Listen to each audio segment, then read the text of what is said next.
sedekah ngasih duit.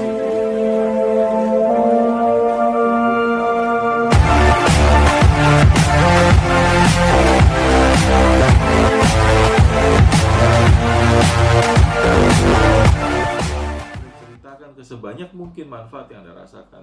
Tapi kalau Anda nggak merasakan manfaatnya, kemudian ada nodong orang untuk beli, ya itu ada unsur penipuan karena Anda menjual sesuatu yang Anda tidak merasakannya, tidak ada bukti, atau mungkin tidak ada orang di sekitar Anda yang merasakan yang Anda tahu, yang sebelumnya dia mungkin diabetes jadi sembuh dan seterusnya. Nah, penekan saya selalu misalnya di awal masuk dari si produknya harus pakai produknya dan seterusnya. Banyak tuduhan-tuduhan yang dialamatkan ke industri multilevel bahwa itu haram macam-macam, ternyata itu adalah sikap dari perseorangannya tapi bukan multilevelnya sendiri misalnya. Dan seterusnya, tentang masyir adalah transaksi yang mengandung untung-untungan, judi, spekulasi apa dan seterusnya. Karena kita tuh fokusnya adalah di produk, kita jualan produk, dan produk kita itu benar-benar produk-produk yang ada patennya lah, ada kandungan Nobelnya lah, ada penghargaan tertentunya, bukan sekedar kita buat multi level ada produk apalah yang asal dipajang gitu dimasukkan ke situ, enggak. Itu benar-benar kita masukin ke lab lah, benar-benar, apalagi kalau kondisi seperti sekarang ini ya. Jadi banyak perusahaan-perusahaan produk dunia itu kalau masuk ke Indonesia, salah satu yang diincar adalah MCI. Untuk apa? Untuk memasarkan produknya. Kenapa? Karena base masanya, membernya sudah gede. Jadi kita nggak berkolaborasi dengan perusahaan yang nanggung. Kita perusahaan makanya di Indonesia yang Marvel kerjasama sama siapa ya? Sama MCI. Ya karena udah gede, dan itu masih sebagian kecil dari surprise kita mengenai Marvel itu. Darar transaksi yang menimbulkan kerugian apa dan seterusnya. Terus kemudian ada orang mempertanyakan tentang itu halal tak? Kalau di multilevel itu biasanya produknya harganya di markup secara berlebihan lah, apalah dan seterusnya. Orang yang ngomong kayak gini biasanya nggak pernah ngerti industri farmasi. Anda tanya biaya produksi industri farmasi berapa, dijual ke masyarakat umum berapa dan seterusnya, itu Anda boleh belajar dan survei, tanya sama teman-teman yang di bidang farmasi. Tapi logika berpikirnya begini, kalau ada sebuah masalah kesehatan yang secara medis dia harus dioperasi dan keluar uang misalnya 25 juta kayak batu empedu apa dan seterusnya ya. Kemudian ada metode yang pakai biogas, ternyata yang harganya cuma 3 juta sembuh. Apakah kemudian kita menuduh bahwa industri farmasi markup harga? Kan tidak bisa sesederhana itu. Ternyata kemarin saraf kecepit diobati harus operasi 200 juta dan seterusnya, pakai biogas dan produk MC keluar duit nggak lebih dari 10 juta. Apakah kemudian yang 200 juta kita tuduh sebagai orang yang markup harga? Nggak bisa dong. Ini harus dilogika dengan wajar. Apakah kemudian Indomie yang kemudian iklan di televisi, koran apa dan macam-macam, dia pakai 3 diva, dengan satu divanya dibayar sampai miliaran, belum per sekali tayang juga sekian miliar di televisi. Apakah kemudian kita menuduh bahwa Indomie juga markup harga gila-gilaan dan seterusnya? Kan tidak bisa kita statement gitu. Apakah kemudian Avanza yang harganya 200 sekian juta, kemudian ada Ferrari yang rodanya sama-sama 4 dianggap sebagai markup harga yang luar biasa? Kita nggak bisa bilang begitu. Jadi harus tetap mendudukan sesuatu sesuai yang pas lah, yang nano. Kemudian kalau Ustadz Buya kemarin menyatakan bahwa selama masih ada videonya, saya punya videonya, nanti saya share ke Ibu juga. Selama masih gini, ada logika hitung-hitungannya, ada batasannya. Jadi tidak semua, kalau Ustadz Buya bilangnya kalau ada orang bergabung semua dapat semua, nggak ada batasnya. Nah itu hitung-hitungannya nggak jelas gimana. Nah, itulah yang haram. Tapi kalau ada pembatasannya itu yang masih masuk akal, itu nggak apa-apa. Nah MCI ada pembatasannya, coba pembatasannya ke samping, bukan di bawah, tapi sama, itu pembatasan. Ketika ada orang bergabung di saya misalnya, saya akan dapat bonus sponsor, saya nggak dapat bonus apa-apa. Tapi ketika ada 2 orang bergabung, baru saya dapat bonus levelnya dan seterusnya.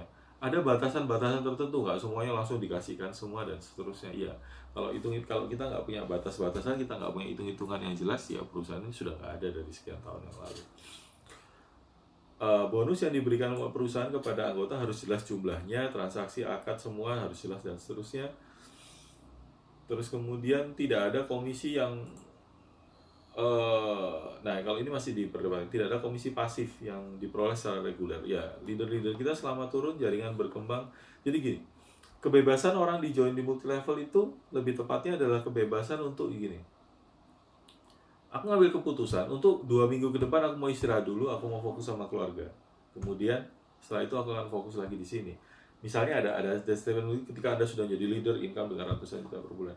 Kebebasan itu Anda tidak dapatkan di industri bisnis mana yang lain. Misalnya, di pegawai negeri lah, karyawan swasta lah, apa. Termasuk saya pun, bro aku mau nggak kerja dulu, ya nggak bisa, nggak bisa semudah itu.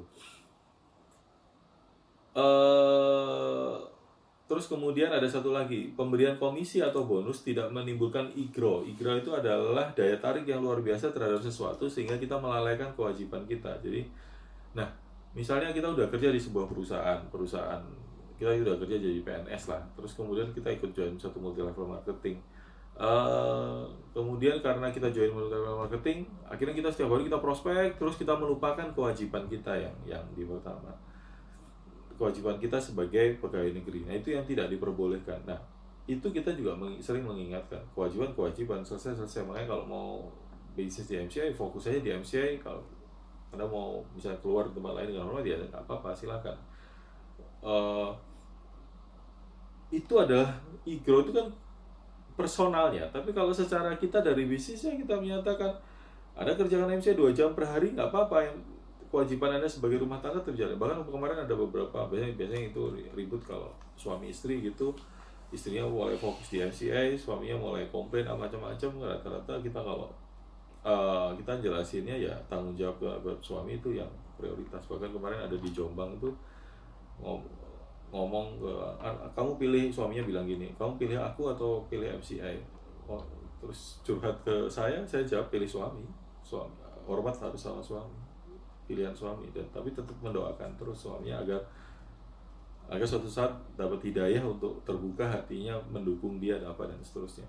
Kadang-kadang yang jadi kendala itu kalau dibuka lebih dalam lagi, masalahnya ketika Anda mulai fokus di MCI, ada kewajiban Anda yang Anda lalai. Itu yang buat suami bete kan. Itu aja dulu diberesin kalau saya. Tapi kalau sudah opsinya, sudah statementnya begitu, ya Anda harus pilih suami. Maksudnya ya dalam rangka memberesin ego, ada jangan sampai itu melalaikan kewajiban kita yang lain. Tidak ada eksploitasi ketidakadilan dan seterusnya. Sistem perekrutan penghargaan nasional tidak mengandung unsur yang bertentangan dengan akidah dan seterusnya. Ada banyak, tidak melakukan money game lah dan seterusnya. Kalau secara aturan-aturan mainnya ya kita sudah baik-baik saja. Kita sudah melewati fase itu. Tapi memang dari mereka kali kita datangi, kita tanya, Pak, ini perkembangan sampai di mana? Mereka sudah, oh ya Pak, sabar Pak, tunggu Pak, sudah selesai kok, sudah beres, sudah selesai, sudah beres, tinggal nunggu aja. Selalu ya sudah, kita nggak. Kalau memang ada lagi yang perlu mereka sampaikan, oh Pak, ini harus diperbaiki, kita pasti akan perbaiki. Dan itu sudah beres dari tahun lalu sebenarnya. Itu sih kalau jawaban dari saya sementara ini.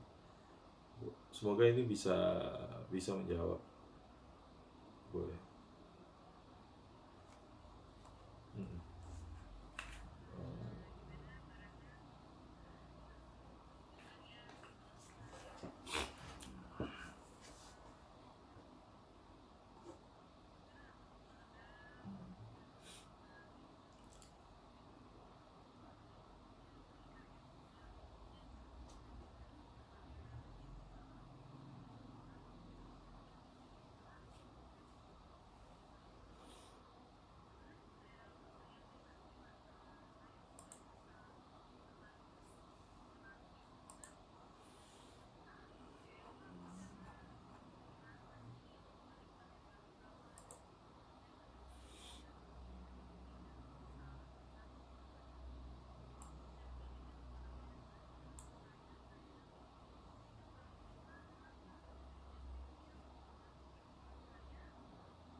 Hmm.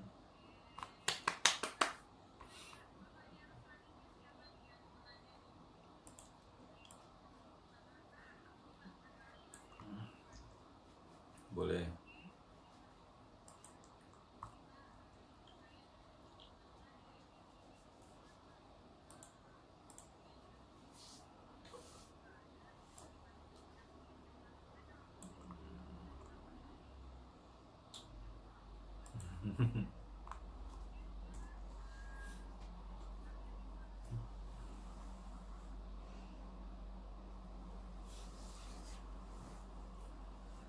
Iya, dengar. Waalaikumsalam warahmatullahi wabarakatuh.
Ya, sama-sama.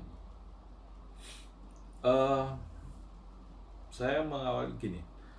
Kalau memotivasi orang itu metodenya cuma satu, ngobrol. Saya bukan cuma satu. Saya ya, metode saya ngobrol dari hati ke hati, tanya, dan saya benar-benar gali ke dalam kebutuhannya dia itu apa.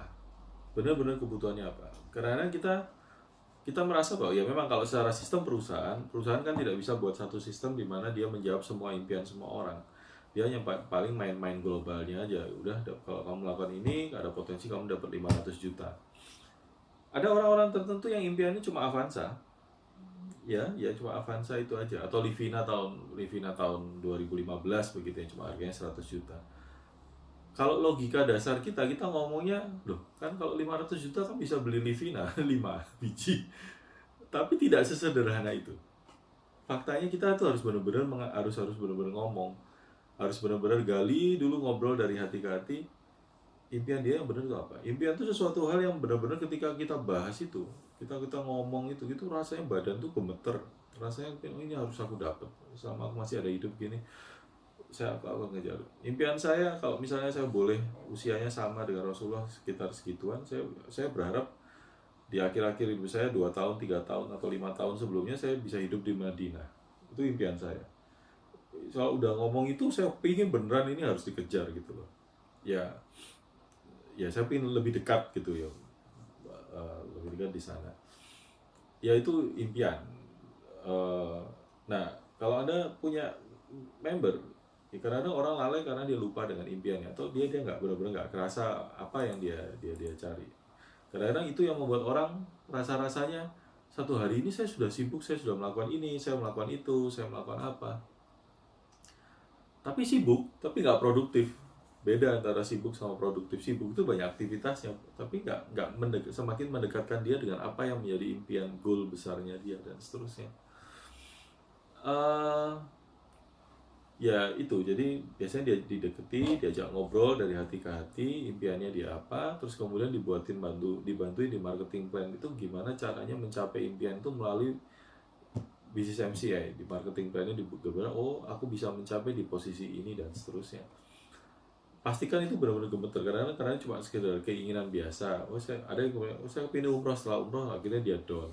Berarti impiannya kurang gede, kurang buat dia semangat. Setelah itu dibantu lagi di panduan. Oke, maka dalam satu hari kamu harus melakukan apa, satu hari kamu harus melakukan apa dan seterusnya. Itu secara general umum. Tapi kalau secara bonus tambahan dengan kondisi online ini, memang kemarin disarankan sama Pak Wendy, juga nyarankan member itu masih sering-sering buat Zoom meeting gitu ya. Sering-sering buat Zoom meeting, misalnya kita ngobrol sama teman-temannya, ini ada orang punya income 10 juta per bulan lewat Zoom, lewat ngobrol-ngobrol aja sih gitu. Kalau berminat mau tak gabung kelasnya. Waktu dibuatin kelasnya 10 orang, berapa orang begitu, upline-nya sendiri turun, bantu closingin di Zoom itu sudah. Kalau Anda mau pakai Zoom yang berbayar di atas, jadi bisa bebas, nggak dibatasi 40 menit, itu bayarnya sekitar 300.000 per bulan. Lebih murah lah. Anda maaf Pak, Bapak di kota mana di Maduranya? Oh, kok silent lagi, mute lagi. Di kota mana? Halo? Ini. Oh, di Sumeneb ya. Jadi lewat Bangkalan naik ke atas begitu ya, ke kiri terus ke atas. Iya, ya alhamdulillah. Kalau ayah saya itu Bondo Madura tapi di luar Pulau Madura. Eh, ya, metodenya pasti akan berbeda. Dan ya teman-teman sih menyarankan begitu. Jadi dibentuk kelas Zoom. Jadi ayo kumpul-kumpul meeting via Zoom. Setelah kumpul, ajak 1-2 orang kira jadi prospek. Upline-nya juga diundang masuk ke Zoom itu, dibantu di closing di situ dan seterusnya. Tapi trigger utamanya sih sebenarnya impian itu sendiri. Kalau impiannya nggak ada, sebatas ya lumayan lah, nambah income 2-3 juta per bulan, setelah dia dapat itu ya sudah, dia berhenti. Dan aku rasa impian orang lebih dari itu. Dulu waktu saya pernah tahun 2009 itu, saya dapat amanah tugas untuk pergi ke Tanjung Pinang. Tanjung Pinang itu waktu itu saya ini prospek orang macam-macam. Biasanya waktu itu saya pamerin income saya, waktu itu sudah di 20-30 juta sebulan saya pamerin income. Tapi waktu di kapal itu baru ingat dapat informasi, oh ini rata-rata orang yang tahu prospek, orang-orang kayanya sini income-nya sudah di atas 200 juta sebulan semua, bilang gitu. Akhirnya saya bingung, akhirnya strategi saya rubah. Saya bilang ini ke mereka, bapak-bapak, ibu-ibu, kalau cuma sekedar sekedar sedekah, ngasih duit ke orang karena ada orang sudah cukup mampu, Tuhan pun ketawa. Kenapa? Karena duitnya sudah datang sendiri, Tuhan sudah masukkan ke rekening Anda masing-masing. Tapi kalau Anda mau meluangkan waktu untuk berbagi manfaat terhadap manfaat produk yang hari ini sudah Anda rasakan, yang kemarin sakit asam urat sembuh, terus kemarin yang sakit vertigo sembuh, dan Anda mau berbagi, meluangkan waktu untuk berbagi lebih banyak informasi ini, sehingga orang lain, bukan hanya Anda yang sudah sembuh, tapi banyak orang lain yang sembuh, maka Tuhan akan mungkin lebih menghargai. Karena waktu Anda cukup berharga, dan Anda mau meluangkan waktu untuk arah sana, itu baru bisa gerak. Karena triggernya sudah bukan lagi uang orang-orang itu ya. Triggernya adalah kesempatan untuk beramal apa dan seterusnya. Nah, trigger masing-masing orang itu bisa jadi berbeda. Selain itu saya juga nitip, ketika Anda semua, ini berlaku untuk semua, sumber rezekinya Gusti Allah itu kan banyak. Ada beberapa yang menyatakan bahwa multi level itu haram karena passive income. Ya kalau menurut ayatnya sih, tidaklah manusia mendapatkan apa yang kecuali yang dia usahakan. Yang dia usahakannya itu, kalau secara ayat itu ada di An-Najm 39. Kalau ayatnya tentang rezeki cuma itu aja, maka ya benar, bisa jadi bisa jadi haram kalau kita dapat passive income. Tapi masalahnya rezekinya Gusti Allah itu ada banyak. Ada rezeki yang telah dijamin, ada rezeki karena kita bersyukur, ada rezeki yang tak terduga karena kita tawakal, rezeki karena istighfar, rezeki karena menikah, punya anak, dan seterusnya. Rezeki karena sedekah juga ada. Kalau misalnya saya lagi diam-diam gini, tiba-tiba lagi santai, lagi mikir apa, tiba-tiba tetangga datang bawain makanan gitu, ngasih rezeki, masa kita bilang, wah ini haram karena saya tidak bekerja, Anda kasih saya makanan. Kan tidak begitu. Makanya maksud saya begini, ketika Anda sudah melakukan banyak hal yang secara ikhtiar, Anda coba cek yang lain. Mungkin ada rezeki Anda sebagai, mungkin ada kewajiban Anda sebagai anak yang kurang. Mungkin ada kewajiban Anda untuk kurang istighfar, kurang apa, itu tema-tema itu saya cukup menyarankan. Perasaan sudah saya baca buku ini, saya sudah melakukan ini, melakukan ini. Demi Allah bahwa ikhtiar itu adalah keberkahan sendiri, tapi hasil tuh hasil tuh karena keputusannya beliau, dan seterusnya. Banyak orang, pernah nggak Anda mendapatkan leader yang ternyata Anda tidak pernah bayangkan, dia datang kemudian ternyata dia orang yang luar biasa, itu rezeki. Jadi pertimbangan, saya selalu menyarankan pertimbangan hal-hal lain juga untuk menyebut rezeki ini, untuk kita dikuatkan mendapatkan sesuatu ini. Itu tambahan dari saya. Pasti Anda akan menemukan jalannya, bagaimana ini bisa terjadi, bagaimana Anda bisa dapetin lagi lebih banyak, dan seterusnya. Kurang lebih itu jawaban saya. Semoga menjawab. Ya.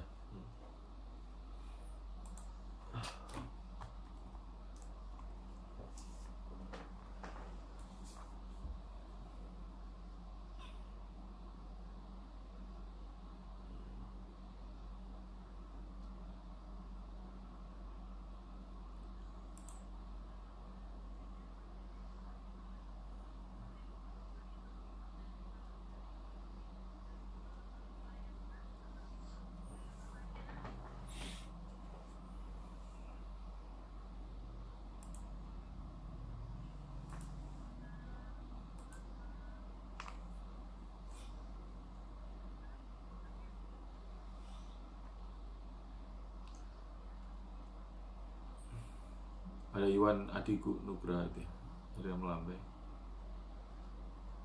Tadi itu ada Iwan Adi Nugraha ya, betul, di layar 3.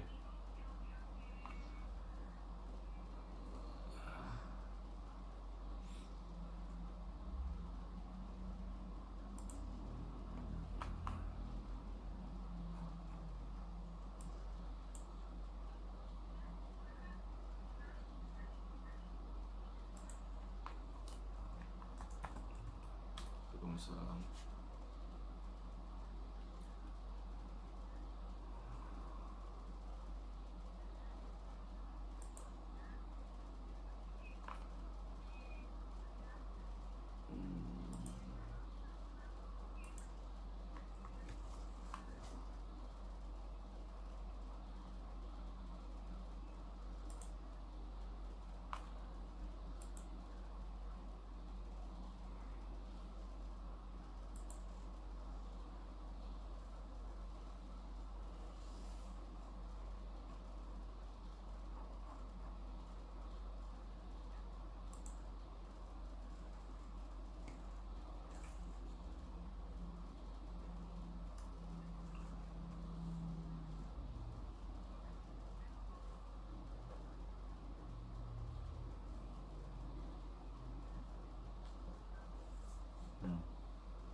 Oke. Waalaikumsalam warahmatullahi wabarakatuh. Jadi pertanyaannya, kalau MLM haram karena ada dua transaksi dalam satu akad, passive income-nya juga haram. Kalau produknya nggak apa-apa. Kemudian ada tema juga perihal menduakan Allah. Bagaimana cara menjawabnya? Jawabannya sama seperti begini. Ada orang datang, memang dia dalam rangka untuk mencari tahu kebenaran. Aku tertarik sebenarnya sama MCA, tapi ada pendapat begini-begini, pendapatmu bagaimana, dan seterusnya. Kita bisa mengembangkan diskusi, bukan perdebatan. Itu nggak apa-apa. Tapi kalau misalnya ada orang memang dari langkah, dari awalnya memang dia ngajak debat, ya kita sebaiknya menghindari perdebatan. Ya sudah, walaupun ada posisi benar, ada hindari aja. Buat apa juga melanjutkan perdebatan, karena dari awal dia memang rencananya ngajak debat begitu. Dan alhamdulillah ketika orang menghindari perdebatan, itu konon dibangunin properti satu di surga. Walaupun posisi Anda benar, tapi Anda menghindari perdebatan, itu konon pahalanya sampai segitu. Jadi sering-seringlah ketemu orang yang ngajak Anda debat, terus Anda menghindari gitu. Anda dibangun sama orang yang ngajak debat tuh, Anda dikasih properti satu. Ya syukurnya begitu aja. Terus kemudian kalau tema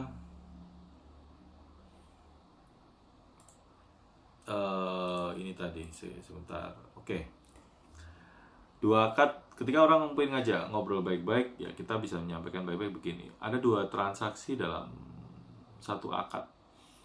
Kalau misalnya saya beli mobil BMW, kemudian saya dapat hadiah.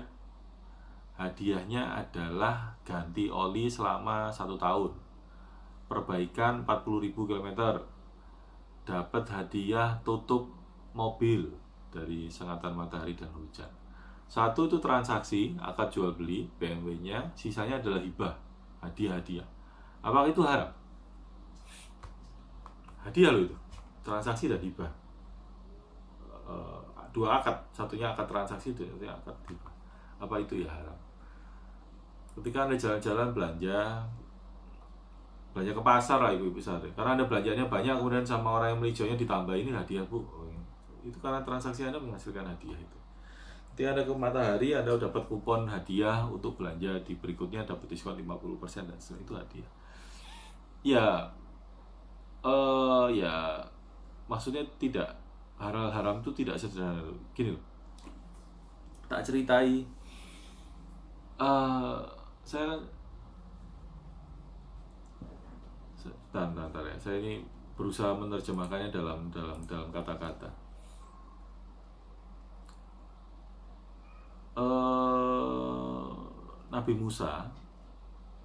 Nabi Musa itu dulu pernah ada sebuah kisah tentang seorang wanita yang tidak bisa punya anak, datang ke Nabi Musa. Nabi Musa itu salah satu kelebihannya, beliau bisa berkomunikasi langsung dengan Gusti Allah, ngobrol langsung dan seterusnya. Kemudian beliau datang ke Nabi Musa dan ya Musa, tolong sampaikan ke Gusti Allah pakai bahasa saya, bahwa saya ingin punya anak. Konon dari cerita ini ada yang bilang bahwa perempuan ini sudah tampak sangat tua sekali sehingga tidak mungkin punya anak dan seterusnya. Ada yang bilang tidak begitu ya. Tapi intinya adalah ya disampaikan. Jadi Nabi Musa masuk ke mihrabnya beliau, kemudian beliau menyampaikan dan Allah menjawab, takdirku dia tidak bakal punya anak. Nabi Musa menemui wanita ini dan dijawab, kata Allah, engkau tidak akan punya anak. Jawabannya, terus perempuan bilang, oh iya, nggak apa-apa, terima kasih, sambil senyum. Ya sudah, perempuan ini kemudian pergi. Berapa waktu kemudian perempuan ini datang lagi. Ya Nabi, tolong sampaikan ke Allah bahwa aku ingin punya anak. Nabi Musa bilang, lu dulu kan sudah apa gini-gini. Alah, aku sampaikan aja lah gini-gini. Bahkan kalau yang ceritanya bahwa perempuan ini sudah tua, kamu tuh sudah tua kan, nggak mungkin punya anak, dan bahasa apapun lah bahasanya itu ya. Tapi kita sampaikan, akhirnya ya sudahlah. Nabi Musa cuma tugasnya menyampaikan, ya beliau menyampaikan lagi jawabannya, takdirku dia nggak bakal punya anak. Begitu terus, konon ceritanya sampai 3 kali. Sampai suatu saat yang terakhir kali perempuan ini datang lagi sudah bawa bayi. Dan Nabi Musa tanya, itu siapa? Anaknya siapa? Dijawab anakku. Dalam artian anak kandungku gitu. Nabi Musa yang kemudian jadi penasaran, loh kan dulu takdirnya nggak punya anak, sekarang punya anak. Terus kemudian beliau ke mihrabnya, tanya sama Gusti Allah, ya Rob, itu kan takdirnya nggak punya anak, kok katanya anak? Sorry ya, pakai bahasa saya sendiri ya, karena Allah menjawab, rahmatku melebihi takdirku. Jadi rahmatku melebihi takdirku.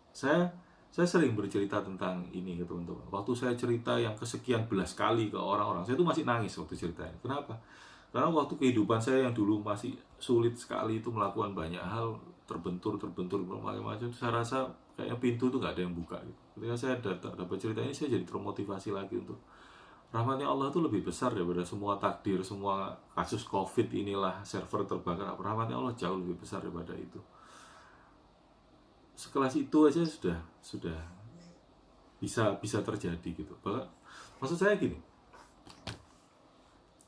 kita ini berurusan dengan zat yang maha mulia, yang maha luar biasa gitu. Islam itu diciptakan dalam rangka memudahkan kehidupan manusia, nggak nyusah-nyusahin banget lah gitu, nggak horor banget lah dengan iya, 2 akad dalam satu transaksi, tapi akad bagaimana kalau misalnya seperti hadiah begitu, apakah kemudian menjadi haram dan seterusnya. Pernah satu kali kisah yang lain, ada orang yang ditakdirkan kamu akan pasang suami istri, kalau nggak salah ceritanya di zaman Nabi Musa juga, kamu bakal kaya selama 7 tahun berkelimpahan, dan 7 tahun berikutnya kamu bakal susah.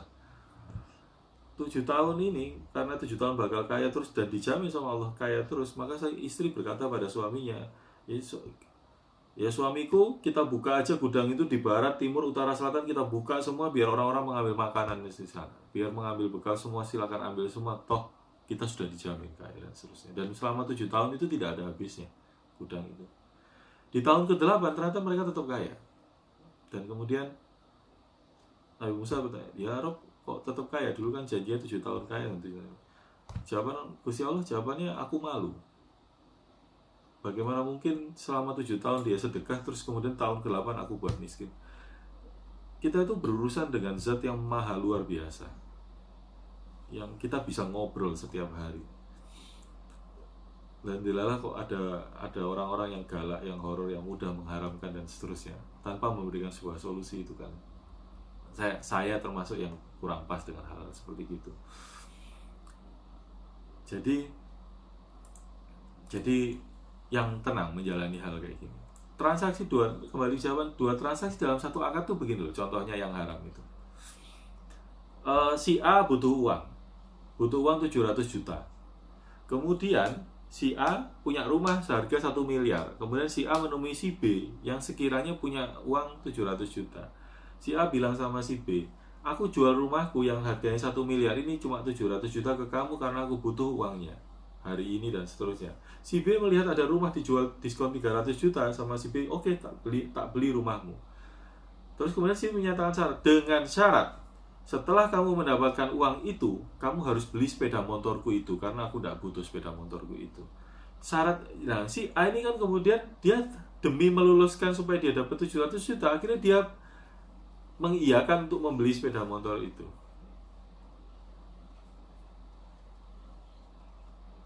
Halo? Ada suara masuk?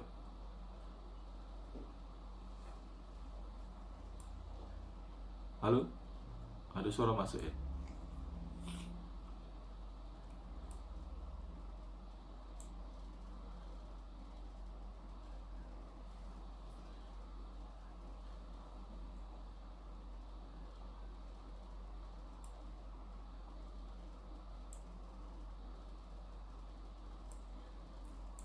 Oke, enggak apa. Transaksi yang haram itu yang ketika Anda mensyaratkan transaksi tersebut, kemudian orang itu nyusahin orang. Kalau di MCI, ketika Anda beli produknya, Anda dapat hadiah hak usaha.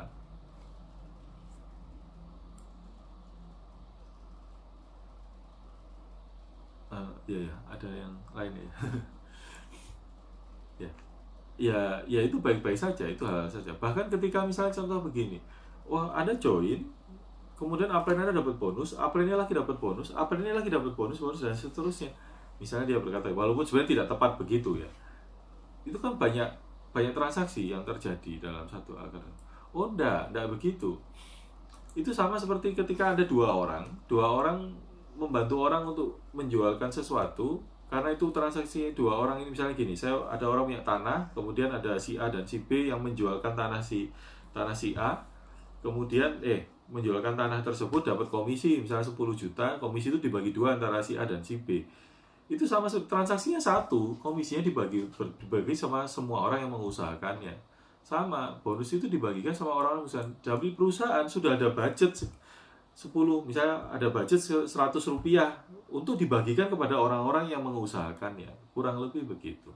Jadi dua transaksi dalam satu akad itu ya, kalau misalnya Anda beli habatus sauda, kemudian saya mau beli habatus sauda, Anda beli ke Indomaret. Di Indomaret, kalau saya jauh-jauh, Anda ke Indomaret, Anda beli gula 2 kilo gitu. Kemudian Anda dikasih tas kresek. Tas kresek itu kan hadiah. Tas kreseknya itu kan hadiah sebenarnya. Untuk memudahkan Anda membawa gula itu. Akadnya kan akad jual belinya gula, bukan tas kreseknya. Jadi itu jadi haram kalau sedikit-sedikit mudah sekali mengharamkan, ini haram, itu haram.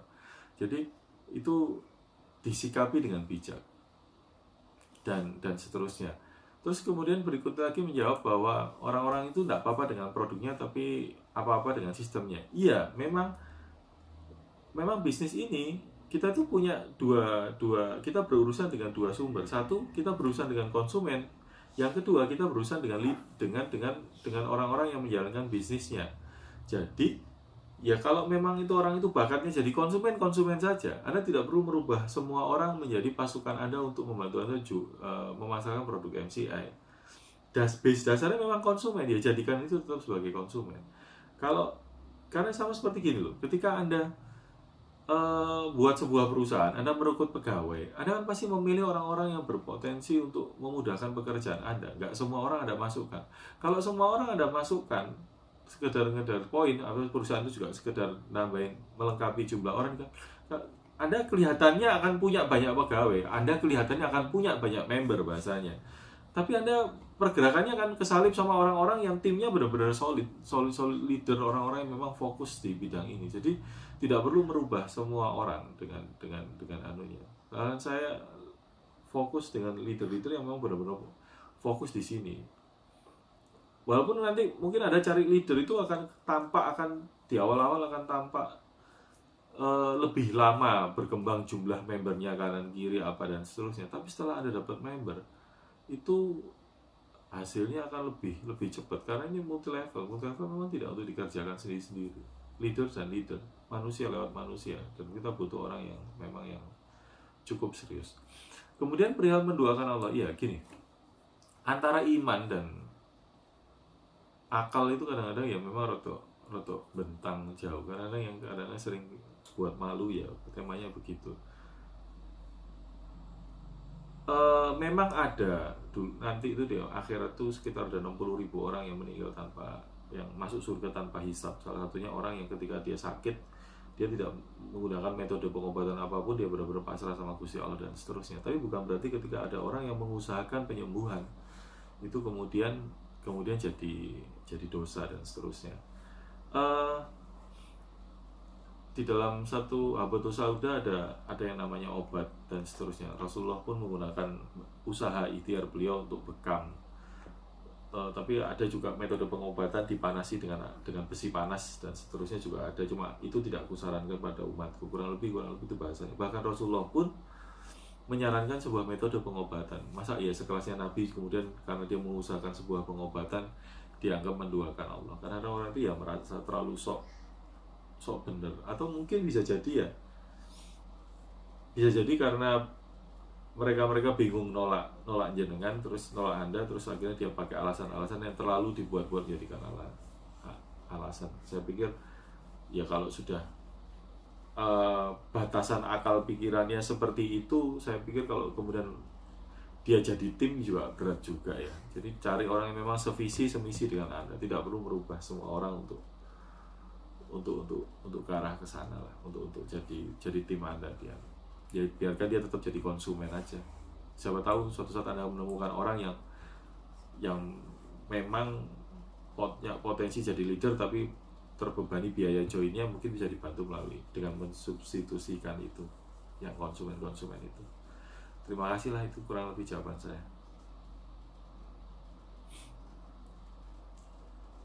Lanjut ke host.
Kenapa bonusnya besar? Maksudnya pertanyaannya gitu.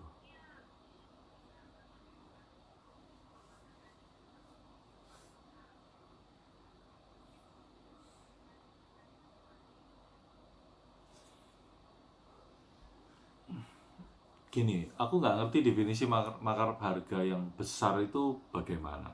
Maksudnya harus ada sebuah standar mana yang dianggap besar, mana yang dianggap kecil. Kalau gitu, iya dong. Harus ada sebuah standar yang besar itu definisinya apa? Kalau ya siapa yang punya perusahaan, punya pabrik, punya apa macam-macam, pasti bisa menjelaskan bahwa tepung itu harga dasarnya berapa sehingga dijual jadi berapa. Farmasi itu bisa jual barang tertentu bisa dijual sampai harga 100 kali lipat dari harga biaya produksinya. Tapi biaya lain-lainnya itu akan jadi lebih murah dan seterusnya. Bonus Anda menjadi besar karena apa? Karena jaringan Anda besar. Ketika misalnya ada barang harganya 3 juta rupiah, kemudian dialokasikan 10.000 rupiah, 10.000 rupiah untuk satu orang bonus di atas, atau mungkin dialokasikan 10%, 20% dari 3 juta itu untuk sebagai bonus. Tapi karena jumlah membernya MC itu 3 juta lebih secara yang tercatat ya, hampir 3 jutaan segitu yang tercatat di kita yang ya hasilnya akan menjadi besar, akumulasi kebanyakan orang. Kalau misalnya di dunia ini ada 6 miliar penduduk, 7 miliar penduduk dunia ya. Kalau misalnya